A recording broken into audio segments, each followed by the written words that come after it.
ချိန်မှာပေါ့နော်သွေးပေါင်တွေအရင်တက်တယ်ပြီးတော့အဲ့လိုမျိုးပေါ့ခေါင်းတွေအရင်မူရယ်ပြီးတော့ပြုတ်ခြင်းအန်ခြင်းလည်းပေါ့နော်ပြီးတော့အခြားနေရာတွေလည်းလိုမျိုးစင်မပြေပေါ့အစားအသောက်တွေလည်းစားလို့မဝင်ဘူးရှင်ဟုတ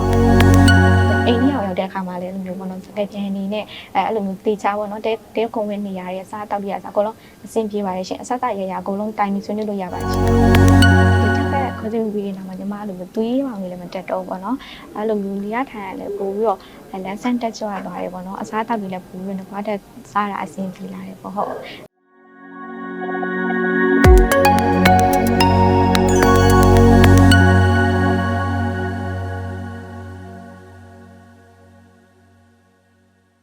မင်္ဂလာပါညီမလေးကိုနာမည်ဒေါက်တာရဲထွေးပါညီမလေးရဲ့နာမည်လေးရဲ့အသက်အရွယ်ဘယ်လာလဲဆိုတော့ပြောပြပေးပါနော်ဟုတ်ကဲ့ရှင်ညီမနာမည်ကတော့မထန်မြတ်ပါရှင်အသက်ကတော့23နှစ်ပါရှင်ညီမ AR တိုင်းဒေသကြီးတိုင်းကြောင်းလာတာပါရှင်ညီမလေးကလေဘာယောဂဖြစ်လို့ဒီကင်းနဲ့ဆက်တွေ့ပြီးတော့ပေါ့နော်အိန္ဒိယမှာသွားစိတ်ကုသခဲ့တာလေပေါ့နော်ဟုတ်ညီမကကြောက်ကပေါ့နော်ကြောက်ကအစားတို့ကုသမှုအတွက်ဝီကင်းမှာသွားပြီးဝီကင်းနဲ့ထိတ်ဆက်ပြီးတော့အိန္ဒိယမှာကြောက်ကအစားသွားထိုးပြတာပါရှင်ဟုတ်ညီမဒီစိတ်ကုသမှုမလုပ်ခင်မှာပေါ့နော်ဘာဝေဒနာခံစားရလဲပေါ့နော်နောက်ပြီးအဲ့ဝေဒနာတွေကကိုယ့်ရဲ့နေ့စဉ်ဘဝမှာဘယ်လိုမျိုးထိခိုက်မှုတွေရှိတယ်လဲပေါ့နော်ညီမဒီစိတ်မကုသခင်ပါညီမဒီကြောက်ကဝေဒနာခံစားရတဲ့အချိန်မှာပေါ့နော်သွေးပေါင်တွေအရင်တက်တယ်ပြီးတော့အဲ့လိုမျိုးပေါ့ခေါင်းတွေအရင်မူရယ်ပြီးတော့ပြုတ်ခြင်းအန်ခြင်းလည်းပေါ့နော်ပြီးတော့အခြားနေရာတွေလည်းလိုမျိုးစင်မပြေပေါ့အစားအသောက်တွေလည်းစားလို့မဝင်ဘူးရှင်ဟုတ်ကဲ့ညီမလေးနေနဲ့လေဒီအိန္ဒိယမှာသွားကုသဖို့အတွက်ပေါ့နော်ဝီကဲကိုဘာကြောင့်လို့ရွေးချယ်ဖြစ်ခဲ့လဲပေါ့နော်ဟုတ်ကဲ့ရှင် Facebook ပေါ်မှာတွေ့ရပါအဓိကတော့ရှင်ဟုတ်အပေါ်မှာတွေ့ပြီးတော့အဲ့လိုမျိုးဆက်သွယ်ပြီးတော့မြင်မြင်ကြည့်ရပါရှင်ဟုတ်ပြီးလည်းပြီးဒီမှာလည်းပထမတစ်ခါဆွေးနွေးပွဲတော့အဲ့လိုလာပြီးတော့တက်ဖြစ်တာပါရှင်ဟုတ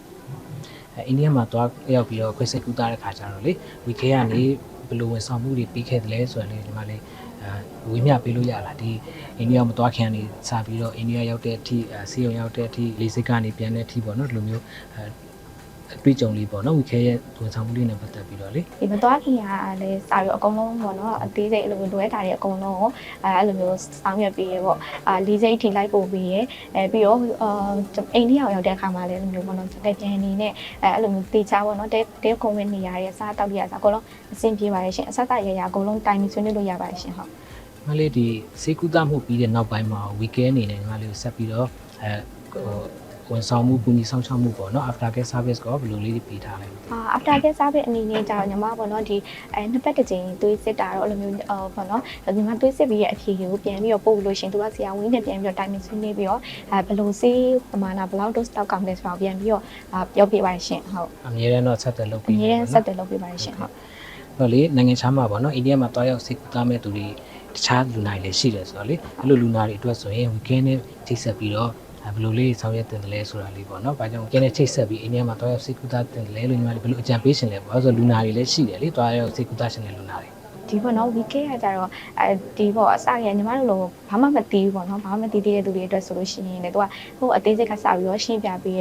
ဘယ်လောက်ပေါ့နော်အဲ့လိုမျိုးငွေကြီးအနေနဲ့ဆိုလို့ရှိရင်လည်းကိုခံမှန်းလို့ရတယ်ပေါ့နော်အကုန်လုံးအသေးစိတ်ပြောပြပေးရဲအဲ့လိုမျိုးနောက်လို့ရှိရင်ဒီယောဂနဲ့ပတ်သက်ပြီးတော့လို့စောင်းရန်ရှောင်းရန်နဲ့ပေါ့နော်နောက်ပြီးသွေးစစ်တာအစအခြေခံသွေးစစ်ချက်တွေကစအဲ့လိုမျိုးပေါ့နော်အစားဆုံးအဲ့လိုမျိုးအကုန်လုံးအသေးစိတ်ပြောပြပေးပြီးတော့အကုန်လုံးလှုပ်ဆောင်ပြီးအတွက်လေဒီကတော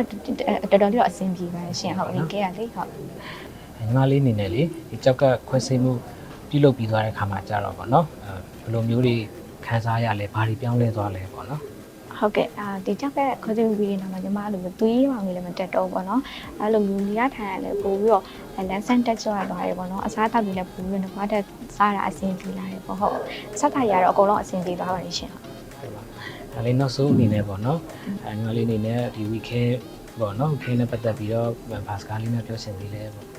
့ကဲမဆောင်ပါဆိုလို့ရှိရင်ပေါ့နော်ဒီညီမတို့လိုဘာမှမသိတဲ့သူတွေအတွက်ပေါ့နော်ဒီမသွားခင်ရောသွားပြီးတဲ့အထိရောလိုမျိုးပေါ့နော် after care လည်းပြီးရဲအရင်အဆင်ပြေရဲပေါ့နော်အားကြောင့်မလို့ဒီပေါ့နော် weekend နဲ့လက်တွဲပြီးတော့လောကအရင်အဆင်ပြေပါတယ်လို့ပြောချင်ပါတယ်ရှင်ဟုတ်ကျေးဇူးပါညီမ